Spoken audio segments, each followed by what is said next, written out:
Sir, எல்லா வீட்லயும் வரவேற்பறை அப்படின்னு சொன்னா ஒரு பூங்கொத்து வைப்பாங்க, அல்லது வாங்க அப்படின்னு சொல்ற ஒரு பொம்மை வைப்பாங்க. இங்க வந்து ஸ்ரீ ராமச்சந்திரமூர்த்தியினுடைய பட்டாபிஷேகம் அண்ட் தர்பார் அரியணை அனுமன் தாங்க அங்கதன் உடைவாள் இந்த பரதன் வெண்குடை கவிக்க அந்த பாடலுக்கு ஏற்ற மாதிரி இது இவ்வளோ பெரிய தஞ்சாவூர் பெயிண்டிங் இவ்வளோ அழகா வச்சிருக்கீங்க. இதனுடைய பின்னணி என்ன, சுவாரஸ்யம் என்ன? வீட்டுக்கு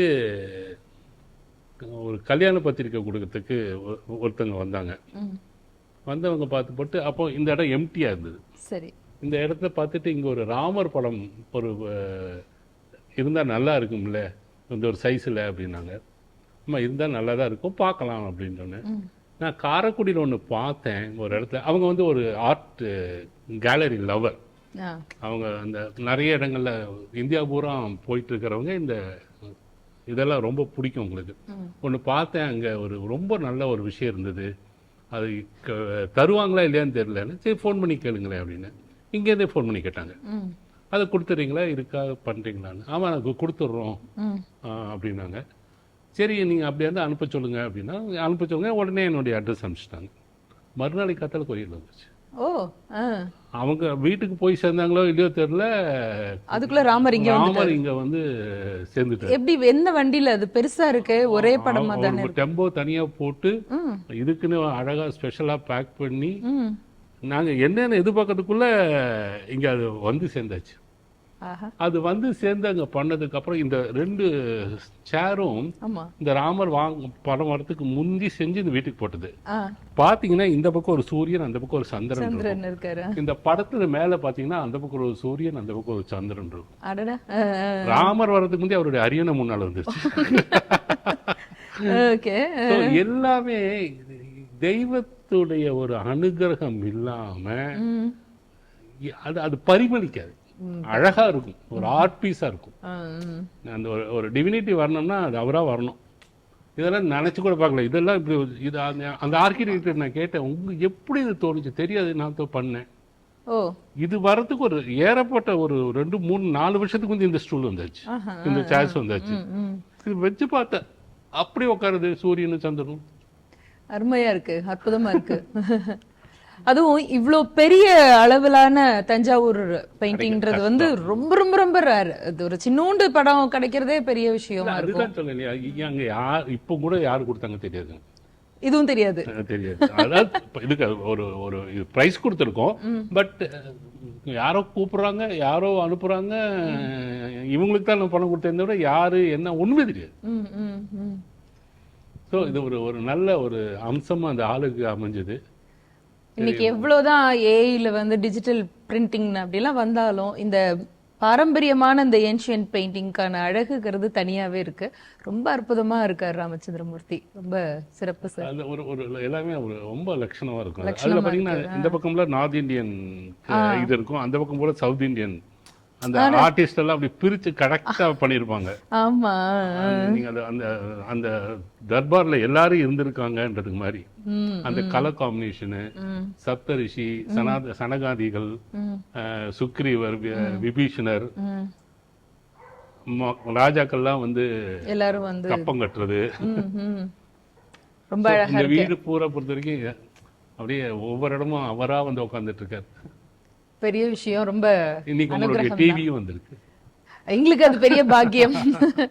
சுவாமி விவேகானந்தர் ஒரு பொன்மொழி சொல்லியிருப்பார், உலகம் ஒரு வீடு அப்படின்னா நம்ம பாரத தேசம் அதனுடைய பூஜை அறை அப்படிங்கிறது. இது ரொம்ப பிரசித்தி பெற்ற அவருடைய ஒரு பொன்மொழி. ஆனால் இங்க ஒருத்தர் வீட்டுக்குள்ள பூஜை அறை வைக்கிறத விட பூஜை அறையை வச்சு அதை சுற்றி வீடு கட்டினேன் அப்படின்னு சொல்ற ஒரு பெரிய அபூர்வ மனிதரை நாம இன்னைக்கு பார்த்து பேசிட்டு இருக்கோம்.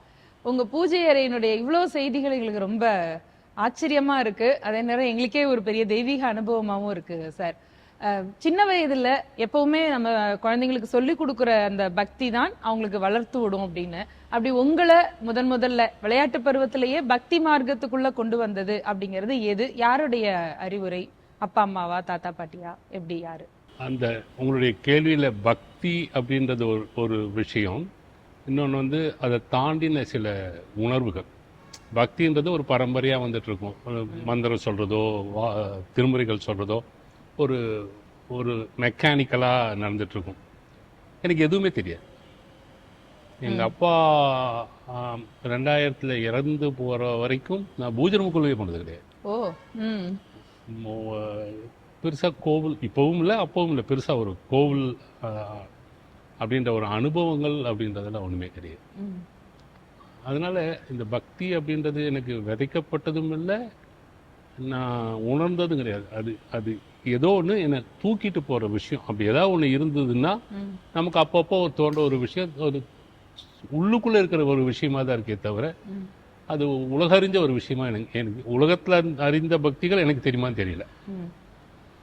அதனால அப்பாவுடைய காலத்துக்கு பிறகுதான் நீங்க இந்த ஆன்மீக அது என்ன காரணத்தினால அது செய்ய வேண்டிய அவசியம்னு வந்ததா? வீட்டுல பூஜை ஒருத்தர் செஞ்சே ஆகணும் அப்படிங்கிறது வந்ததா? எப்படி? பூஜை அப்படின்றது ஒரு ரிச்சுவலிஸ்டிக். அது எல்லா வீடுகளையும் நடந்துட்டு இருக்கும்.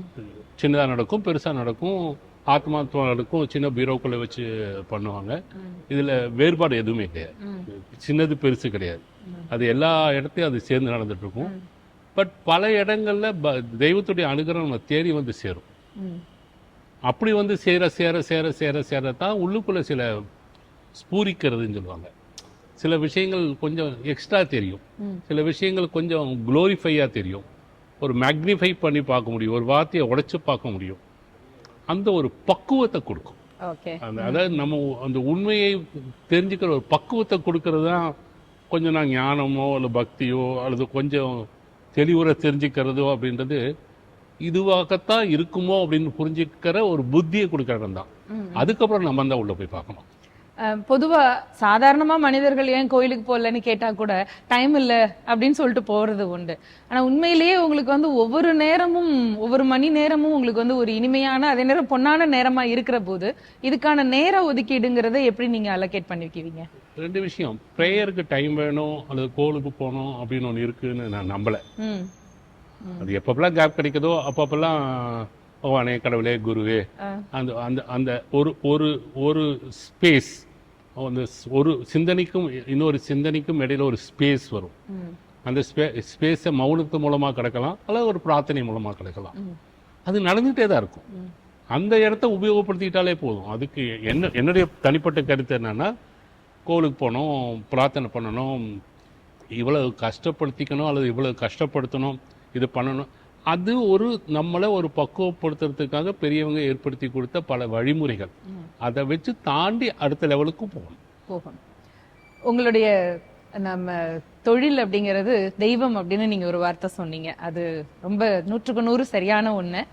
இப்படி பரபரப்பா எங்க திரும்பினாலும் நிறைய உங்களுக்கான அவுட்லெட்ஸ், அதை வந்து கிளைகள் உருவாக்குறது அப்படிங்கிற அந்த நீண்ட நெடு ஜேர்னில உங்களுடைய ஆன்மீகம் அந்த தொழில் ரெண்டுலையும் எந்தாவது ஒரு வித்தியாசமான எக்ஸ்பீரியன்ஸ் அப்படி வந்திருக்குதா? தொழில் தெய்வம் அப்படின்றது எனக்கு மாத்திரமல்ல. அது பாரதி சொன்னதுலேருந்து நீங்கள் எடுத்துக்கிட்டீங்கன்னா யாராக இருந்தாலும் பகவான் ஒரு வழி காட்டுறாரு. இதை பொழைச்சிக்கிறதுக்கு ஒரு வழி காட்டுறாரு, ஒரு பிச்சை போடுறாரு, இதை வச்சு பொழைச்சிக்கோ அப்படின்னு. அதுதான் முதல் தெய்வம். நம் குரு அப்படின்னு மாதா பிதா குரு தெய்வம். குரு அப்படின்றது நமக்கு தெரிவிக்கப்பட்ட ஒரு தொழில், ஒரு வித்தை. தொழில்னு சொல்லக்கூடாது, ஒரு வித்தை. ஏதோ ஒரு ஞானத்தை கொடுப்பாரு, இதை வச்சு நீ பொழைச்சிக்கணும். அது ஞாபக சக்தியாக இருக்கலாம், இலக்கியமாக இருக்கலாம், பேச்சாக இருக்கலாம், ஒரு தொழிலாக இருக்கலாம், ஒரு காபலராக இருக்கலாம். என்ன அவன் பிழைக்கிறதுக்கு என்ன தேவையோ அதை ஒன்று கொடுத்துறாரு. அதை முதல்ல மதிச்சே தீரணும். அதுதான் தெய்வம். அது தாண்டி ஒரு தெய்வம் கிடையவே கிடையாது. அப்புறம் மாதா பிதாக்கு அப்புறம் நான் என்ன சொன்னேன், குரு அப்படின்றது ஒரு ஞானம்ன்றது அந்த ஞானம் மூலமா கிடைச்சது ஒரு தொழில். அந்த தொழிலும் என்னை பொறுத்த வரைக்கும் குரு தான். ரொம்ப அருமையா சொன்னீங்க. தொழில் பரபரப்பா ரொம்ப பிஸியா நீங்க செஞ்சிட்டு இருக்கிற நேரத்துல நிறைய இலக்கிய நிகழ்வுகள், அதுலயும் குறிப்பா ஆன்மீகத்தோடு கூடிய சொற்பொழிவுகளை செய்யணும். தமிழ்நாட்டினுடைய மிக முக்கியமான ஒரு இலக்கிய ஆன்மீக விழாக்கள்ல நீங்க நடத்துற எப்போ வருவாரோ நிகழ்ச்சியும் நிச்சயமா ஒரு பேசப்படக்கூடிய ஒரு இது. அந்த எண்ணம் எப்படி வந்தது? எதனால அதை ஆரம்பிக்கணும்னு நினைச்சீங்க அந்த விழாவை? ஒரு தேடுதல் ஜனங்ககிட்ட இருக்கு. அந்த தேடுதல் அப்படின்னா ஒரு ஒரு ஒரு இடத்த வந்து நிற்கிறாங்க, அவங்களுக்கு பதில் கிடைக்கல. இது ஒரு குருகிட்ட போய் கிடைச்சா கேட்டால் கிடைக்குமா அப்படின்னா, குரு ஒரு பந்ததி வச்சிருக்காரு, அவர்கிட்ட அந்த பந்ததியில் தான் பதில் இருக்கு. இன்னொரு குருகிட்ட போனால் வேறொரு பந்ததியில் பதில் இருக்கு. இப்படி பல குருமார்கள் இருக்காங்களே, பல பேர் இருக்காங்களே, இத்தனை பேர் நம்ம போய் தேடிட்டு இருக்க முடியாது. அந்த குருமார்களை இங்கே கொண்டு வந்து இவங்க எப்போ வருவாங்களோ அப்படின்னு இப்போ ரமணர் வந்து சொல்லி கொடுத்தா இப்படி சொல்லி கொடுப்பாரு, பரமாச்சாரியார் வந்து கொடுத்தா என்ன சொல்லி. ஸோ என்னை பொறுத்த வரைக்கும் ஒரு 10 நாளில் ஒரு 10 குருமார்கள். ஸோ நமக்கு வர்றவங்களுக்கு இந்த 10 பேர் இப்படி சொல்லியிருக்காங்க, இதில் எது உண்மைன்னு அவங்களுக்கு அவங்களுடைய எனர்ஜி லெவலுக்கு ஏற்ற ஒரு குருவை, ஒரு மார்க்கத்தை அவங்க சூஸ் பண்ணுற ஒரு வாய்ப்பை கொடுக்காது. இது நம்மளால எல்லாரையும் போய் பார்க்க முடியாது, எல்லாரையும் ஒரு இடத்துக்கு கொண்டு வர முடியுமா? ஸோ அப்படிதான் இவங்களாம் எப்போ வருவாரோ அப்படின்னா ஏன் வரணும் அப்படின்ற முதல் கேள்வி. இவங்க இதெல்லாம் சொல்லி கொடுத்தாங்க அப்படின்றப்போ இதெல்லாம் சொல்லி கொடுத்தாங்களோ, இப்படி இவங்க இதெல்லாம் செஞ்சதுனால தான் இவங்களே தெய்வமாக மாறுறாங்களோ, நானும் தெய்வமாக மாறிடலாமா? நான் தெய்வமாக மாறினேன்னு என்ன பண்ணணும்? எல்லாம் இவங்களே பெரிய பெரிய ஞானிகள் ஆகிட்டாங்களே. எப்படி ஞானி ஆகிட்டாங்க? சாதாரண ரமணர் திடீர்னு ஞானி ஆகிட்டாரு, எப்படி ஆனார்? இந்த இடம் என்ன, இந்த ரகசியம் என்ன? அப்போ நானும் ஆக முடியும். ஒவ்வொருத்தருக்குள்ளேயும் ஒரு தெய்வீகத்தன்மையை புகுத்துறது தான் இதோடைய ஒரு சும்மா தூங்கிட்டு இருக்கிற ஒரு இதை ஒரு எழுப்பி விடுறது. பொதுவா நம்ம சம்பிரதாயத்துல ஒவ்வொரு மந்திரத்தையும் நம்ம அத்தியனம் செய்யறது போது அந்த தேவதையினுடைய ரூபம் வரும் அப்படிம்பாங்க. இப்ப நீங்க சொன்னதுல இருந்து ஒவ்வொரு அருளாளர்களையும் நம்ம பேச பேச அவங்களுடைய அந்த பிரத்யட்சமே கிடைக்கும் அப்படிங்கிற ஒரு நம்பிக்கை வர்றது இல்லையா? அது மாதிரி இத்தனை வருஷம் எப்போ வருவாரோ அந்த எக்ஸ்பீரியன்ஸ்ல உங்களுக்கு ஏதாவது ஒரு மனசுக்குள்ள எனக்கு என்ன எக்ஸ்பீரியன்ஸ் இருக்குன்றத விட வந்தவங்களுடைய எக்ஸ்பீரியன்ஸ் எப்படி இருக்கு. ஒரு எத்திஸ்ட், ஒரு நாத்திகர் வந்து பஸ் ஸ்டாண்டுக்கு போய் பஸ் லேட் ஆச்சு அப்படின்னு ஒரு கோவிலில் நாங்கள் ஒரு உபன்யாசம் பண்ணிட்டு இருந்தோம். அன்னைக்கு ரமணரை பற்றி பேசுகிறாங்க. யார் பேசுகிறாங்க ஞாபகம் இல்லை. அவர் வந்து என்னதான் என்ன இங்கே கூட்டமாக இருக்குன்னு கேட்டுருக்காங்க. இந்த மாதிரி பிரசங்கம் நடக்குது அப்படி சும்மா ஒரு உபன்யாசம் நடக்குது அப்படின்னு. என்னதான் பொழுது போகணுமே அதுக்காக அங்கே போய் உட்காந்துருக்கேன். உட்காந்து ரமணரை பற்றி நல்லா கேட்குறாரு. நேராக போகிறார், அங்கே வந்து நிற்கிறார். திருவண்ணாமலை பஸ் வருது. அவர் போகிற பஸ்ஸை விட்டு திருவண்ணாமலை போய் நேராக ரமணரை பார்க்க போயிட்டார். அப்புறம் பார்த்துட்டு அது எனக்கு தெரியாது, எனக்கு தெரிஞ்சுக்க வாய்ப்பும் இல்லையே. நான் அதுக்கு அடுத்த வருஷம் என்னுடைய திருப்பூர்ல ஒரு ஃப்ரெண்டுக்கு நான் பேசுகிறேன். அப்போ இந்த மாதிரி இந்த வருஷம் என்னெல்லாம் ப்ரோக்ராம், இந்த வருஷம் ரமணரை பற்றி யாரும் பேசுகிறாங்கன்னு நான் பேசி சொல்லிட்டு இருக்கேன். அப்போ எதுக்கால அவர் சொல்கிறாரு, நான் அவங்க ஒரு ப்ரோக்ராம் போனேன், அப்போ ரமணரை பற்றி கேட்டுட்டு நாங்கள் போனேன், அதே ரமணருடைய நிகழ்ச்சியை பற்றி நீங்கள் பேசுகிறீங்க இப்போன்னு. ஸோ இதெல்லாம் அதே மாதிரி ஒரு கொரோனா முடிஞ்சு ஃபஸ்ட்டு எப்போ வருவாரோ பாரதி பாஸ்கருடைய ஒரு நிகழ்வு அது. ஒருத்தர் வந்து அவங்க பிரதர் கொரோனாவில் போயிடுறாரு, அங்கே ஃபாதர் கொரோனாவில் போயிடுறாரு. அவங்க ஃபேமிலியில் அவர் மாத்திரம்தான் மிஞ்சி, மற்ற எல்லாம் ஒரு மாதிரி போயிட்டாங்க. இப்போ அவர் என்ன நல்ல பெரிய வியாபாரி, நல்ல வியாபாரம் பண்ணுறாரு. வியாபாரத்தையெல்லாம் க்ளோஸ் பண்ணிவிட்டு நம்ம போயிடலாம், நம்ம போதும், இனிமேல் யாருக்கு சம்பாதிக்கணும் அப்படின்னு தீர்மானம் பண்ணிட்டு பாரதி பாஸ்கருடைய அந்த எப்போ வரும் அந்த நிகழ்வுக்கு வர்றாங்க. அப்போது அவங்க என்ன பேசினார் இவருக்கு என்ன தெரிஞ்சது தெரியல. ஒரு அது முடிஞ்ச ஒரு 6 மாதம் முடிஞ்ச ஒருத்தங்க தேடி வர்றாரு. வந்துட்டு இந்த மாதிரி ஒரு பிஸ்னஸுக்கு ஒரு குருவந்தனம் பண்ணுறோம், நீங்கள் வரணும் அப்படின்னு. குருவந்தனம் வந்தால் குருக்களை கூப்பிடணும், என்னை எதுக்கு கூப்பிடு, ஏதோ ரிப்பன் கட்டுங்க, விளக்கேற்றிங்களா? இல்லை குருவந்தனம் பண்ணணும் உங்களுக்கு, எதுக்குங்க? எப்போ ஒரு வாரம் வந்து அது கேட்டோடனே மனசு மாறிடுச்சு.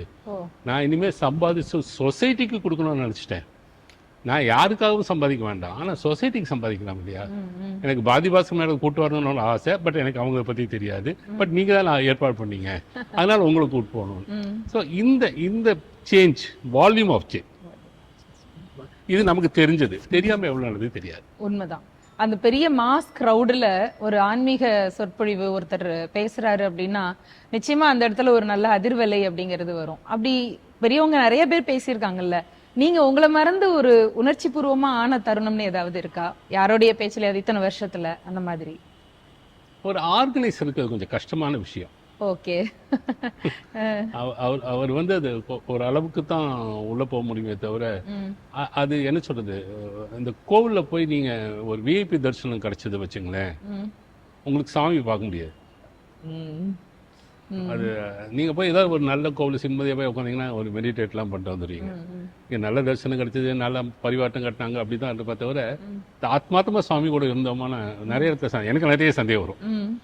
அதனால எனக்கு கோவிலுக்கு போகிறது வந்து நான் நிறைய என்னால் முடியறதில்ல. ம். அது வந்து 2 விதமாகவும் கஷ்டம். கூட்டத்தில் மரியாதை கிடைச்சாலும் கஷ்டம், கிடைக்கலாலும் கஷ்டம். சரி. அது ஏன்னா போக முடியறதில்ல. ம். ஸோ 2 விதமாகவும் இருக்கிறப்போ அந்த அந்த அனுபவங்கள் வந்து சிலதெல்லாம் பறிக்கப்பட்டுவிடும். அது மாதிரி எப்போ ஒரு வாரம் வந்து அந்த மேடை, அந்த அமைகிறது, அங்கே போகிறது வரவங்க எல்லாமே செட்டிலாக இருக்காங்க, பண்ணியிருக்காங்களா, அவங்க சப்ஜெக்டுக்குள்ளேயே போயிட்டு இருக்காங்களா, பேச்சாளர் சரியா பேசுறாங்களா? அதனால நான் சொல்ல முடியாது. அவங்க அவங்க இல்லை அந்த அந்த அந்த அது போய் சேருதா ஆ. அந்த As an இதனால. organizer. ஆனால் அனுபவம் இருக்குமா இருக்கான்னா அந்த அதிர்வலைகள் போகிறப்போ அவங்க வந்து ஒரு சொல்லி ஒரு நெகிழ்ந்து ம். ஒரு ஒரு தேங்க்ஸ் சொல்கிற இடம் வந்து ஒரு மனநிறைவை கொடுக்கும். மனநிறைவு இருக்கும். மனநிறைவு கொடுக்கும். அது என்னன்னா நிறைய பெரியவங்க சேர்ந்து ஒரு அந்த சினிமால எல்லாம் மேலேருந்து பூ போட்டு தேவர்கள்லாம் வாழ்த்துற மாதிரி ஆத்மார்த்தமாக வாழ்த்துவாங்க. பூமழை எனக்கு பொழிவு. தெரியாது அவங்களுக்கு என்ன தெரியாது, எனக்கு அவங்களுக்கு ஒருவேளை எனக்கு தெரிஞ்சிருக்கும். ஏன்னா அவங்க எதுவுமே எதிர்பார்ப்பல. அது ஒரு சுகமான விஷயம். தானங்கள்ல ஞான தானம் ரொம்ப பெரிய விஷயம். அதை ரொம்ப சிறப்பா செஞ்சுட்டே இருக்கீங்க. இந்த நீண்ட நெடிய பயணம், அதுலயும் இவ்வளவு பெரிய பகவானுடைய அனுகிரகத்துல இத்தனை சிறப்பம்சங்கள். ஏதாவது ஒவ்வொருத்தருடைய பூஜை அறையில ஒன்னே ஒரு பொருள் அபூர்வம் இருந்தா பெருசு. இங்க ஒவ்வொரு பொருளுமே ஒவ்வொரு பின்னணியோட அவ்வளவு அழகா அமைஞ்சிருக்கு. இந்த லைஃபனுடைய அனுகிரகத்தை எப்படி ஃபீல் பண்றீங்க நீங்க? அது அமையுது வருது. நான் ஒன்றும் தேடின நான் நிறைய பேருக்கு நிறைய விஷயம் கொடுத்துட்டு இந்த மாதிரி ஒரு விஷயம் கிட்ட இல்லையே நான் நிறைய நினச்சிருக்கேன். ம், ம். ஆனால் அது வரணும். அது அது அது அந்த இது பிரசாதமாக வரணும். தெய்வானுகிரகன்றது பிரசாதமாக வரணும். ம், ம். அது அது அது நிறைய இந்த ஒரு ஒரு அனுபவம் சொல்லணும் அப்படின்னா அதான் அந்த திருவண்ணாமலை அனுபவம் தான். நான் ஆடிப்போன ஒரு அனுபவம். சொல்லுங்க. ம். ஒரு புதுசாக ஒரு கார் வாங்கியிருந்தோம். திருப்பதி கல்யாணம் போயிட்டுருக்கேன். ஸோ அந்த பின்னால் ஸ்க்ரீனில் பெங்களூர் ரமணாசிரமத்துலேருந்து ஒரு சிடி அனுப்பிச்சிருந்தாங்க, ரமணருடைய ஒரு சரித்திரம். ம். அந்த அந்த சீடியை போட்டுட்டு புது காரு, நான் அந்த சீடியில் காதில் இதை போட்டுட்டு அந்த படம் பார்த்துட்டு போயிட்டுருக்கேன், ரமணருடைய வாழ்க்கை சரித்திரம். ம். டிரைவர் வந்து நான் வந்து படம் பார்த்துட்டு இருக்கிறேன் தைரியத்தில் ஒரு நல்ல ஸ்பீடில் போகிறான். 160 170 போயிட்டுருக்கேன். எனக்கு தெரியல. ம். போயிட்டுருக்க அந்த இடத்துல ஒரு இடத்துல ரமணாசிரமத்தில் ரமணர்கிட்ட வந்து அருணாச்சலம்னு ஒருத்தர் பேர் சொன்னோன்னே அவர் சமாதியில் போகிறதா ஒரு ஒரு காட்சி வரும். ம். ம். அந்த காட்சியை பார்த்தோன்னே நினைக்கிறேன், அருணாச்சலம் ஒன்று பார்த்தே ரொம்ப நாள் ஆச்சு, என்னது இது போனோம் திருவண்ணாமலை போனோம் அப்படின்னு நினச்சிட்டு படம் பார்த்துட்ருக்கேன். ம். ஒரு 5-10 நிமிஷம் கழிச்சா பார்த்தா காரு ஜம்ப் ஆகி போகுது. ஓ. நான் டிரைவர்கிட்ட கேட்டேன், எங்கப்பா வண்டி நம்ம ஹைவேயில் தானே போயிட்டுருக்கோம், அது மாறி போயிருக்கு. இல்லை சார் டி ரூட் ஆயிடுச்சு, வெள்ளூரில் போய் அங்கே மாற்றிக்க போகிறோம் அப்படின்னு. நான் மறுபடியும் படம் பார்த்துட்ருக்கேன். சரி. அப்படியே படம் போது இப்படி தடப்படன்னு போயிட்டு இருக்கு. படக்கு போயின்னு ஒரு ஸ்பீட் பிரேக்கர் போய் வண்டி நின்று ஆஃப் ஆகுது. ம். சுற்றி பார்த்தா ஒரே கோபுரம். ஆ.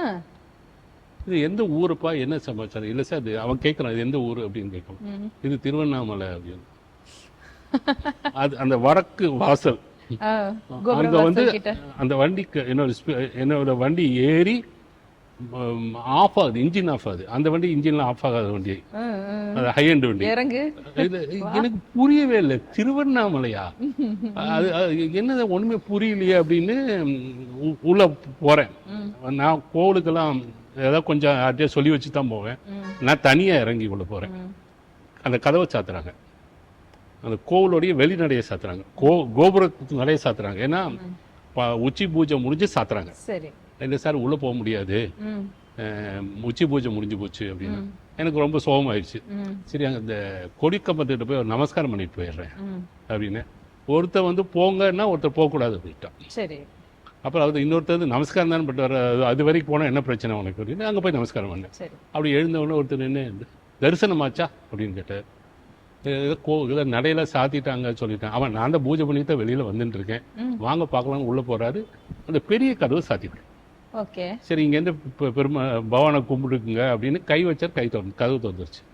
என்னது இது கதவை சாத்தாம போயிட்டாங்க அப்படின்னு. சரி வாங்க உள்ளே போகலாம் அப்படின்ட்டு உள்ளே கூப்பிட்டு என்னை நேராக போகிறாரு. அந்த உச்சி பூஜை முடிஞ்சு எல்லாரையும் வெளியில் அனுப்பிச்சிட்டு இருக்காங்க. ஆ. பாரிசாரர்களேருந்து எல்லாம் வெளியில் போயிட்டு இருக்காங்க. ம். நான் நேராக கொண்டு போய் அங்கே என்னை உட்கார வைக்கிறாரு. நானும் சுவாமியும் ஆ. ஏகாந்தம். கூட்டம் 2 பக்கம் வெளியில போயிட்டு இருக்கு. சரி சரி. எக்ஸாக்டான அந்த டைம் அது. அப்படி நான் திருப்பதிக்கு போக வேண்டிய ஆளு.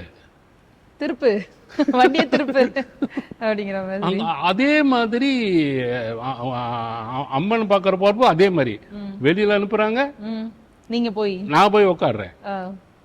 அப்புறம் பாதாள லிங்கத்துக்கு போனப்போ அங்க முதல்ல உச்சி பூஜை முடிச்சுட்டு தான் மேலையெல்லாம் வருவாங்க. அதனால இதை எப்போ க்ளோஸ் பண்ணியிருப்பாங்க. நான் சரி வெளியில நின்று வந்துடுறேன், நான் உள்ள இறங்கி போறேன். அதே மாதிரி எல்லாம் வெளியில போறாங்க. அங்க போனோன்னே உங்களுக்காக காத்துட்டு இருக்கேன் வாங்க அப்படின்னாரு அவரு. எனக்காக காத்துட்டு இருக்கீங்களா? சரி பாவம் க்ளோஸ் பண்ணி சாமி கூட்டு போற இருங்க, வெயிட் பண்ணுங்க, கொஞ்ச நேரம் மெடிடேட் பண்ணிட்டு போங்க. பாதாள லிங்கத்துல மெடிடேட் பண்ணுறதா? யாரும் பக்கத்தில் தப்பா நினைச்சு பண்ணி உங்களை கீழே உட்கார முடியலையா அப்படின்னு உள்ள போய் ஒரு ஸ்டூலை கொண்டு வந்து சுவாமி முன்னால போட்டுட்டு நீங்க இங்க உட்காந்து மெடிடேட் பண்ணுங்க, நான் வெளியில போறேன்னு போயிட்டேன்.